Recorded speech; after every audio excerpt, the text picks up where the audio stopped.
Студенттик алгачкы күндөрүндө Сезим Иманалиева спорттук иш-чарага байма-бай катышып келет. Бала күнүнөн спорттун кайсы гана түрү болбосун, активдүүлүгүн көрсөтүп келген каарман бул ирет таяк тартыш учурунда каршылашынан утулуп, экинчи орунду багындырды. Мелдеште жеңиш эмес, катышуу маанилүү экенин айткан Сезим бүгүнкү утушуна өзү канааттанды. Студенттер күнүнө карата уюшулган ушул иш-чарага келип катышып атабыз. Мен бияка таяк тартыш боюнча биринчи жолу катышып атам. Катышып эми Тилекке каршы экинчи месте алып калдык. Дагы алдыда көптөгөн ийгиликтерге жетебиз деген ойдобуз.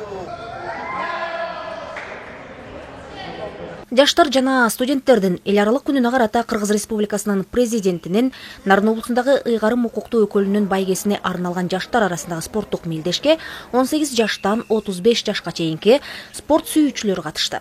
Алар спорттун таяк тартыш, кол күрөш, стол үстүндөгү теннис жана шахмат түрлөрү боюнча күч сынашышты. Айрыкча акыл эсти өстүргөн шахмат оюнуна катышкандардын саны арбын болду. Анда шахмат ааламына жаңыдан кадам таштаган оюнчулардан тарта 10 жылдан бери спорттун бул түрүнө ышкыбоз болгондор күч сынашышты. Тактыкты ойлонууну талап кылган шахмат оюну жыл санап өнүгүү жолуна түштү деген пикирин айткан башкы тренер Нарын гана эмес, өлкө боюнча шахматтын деңгээли жогору турарын ырастады. Негизи эле Нарын эле эмес, Кыргызстанда жаш балдар аябай чыгып атты. Азыр баягы онлайн болуп, компьютер менен үйрөнүп атышат. Баягы илгерки убактагыдай эмес да. Анан балдардын өзү аябай бат болуп атат. Кудайым буйрса, Кыргызстанда анын ичинен Нарында дагы балдардын жаш өзгөчөлүктөрү менен аябай астыга чыгып баратабыз буюрса. Жерде команда келип катышкан жок, ар ким жаштар келип өзлөрүнүн фамилияларын каттатып, регистрациядан өткөрдүк.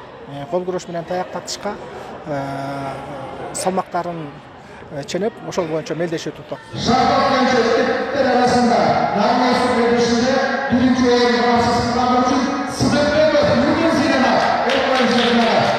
Бүйүр кызыткан мелдештин жыйынтыгында жеңүүчүлөр аныкталып, президенттин Нарын облусундагы ыйгарым укуктуу өкүлүнүн, Нарын шаардык мэриясынын жана Нарын облустук жаштар иштери, дине тарбия жана спорт башкармалыгы тарабынан даярдалган биринчи, экинчи орундагы дипломдор, кубок, медальдар жана баалуу белектер тапшырылып, майрамдык куттуктоолор айтылды. Жалпы ушул жаштар күнүнө жана студенттер күнүнө карата ыйгарым укуктуу өкүл Алтынбек Алдаровичтин колдоосу менен өткөрүлүп атат.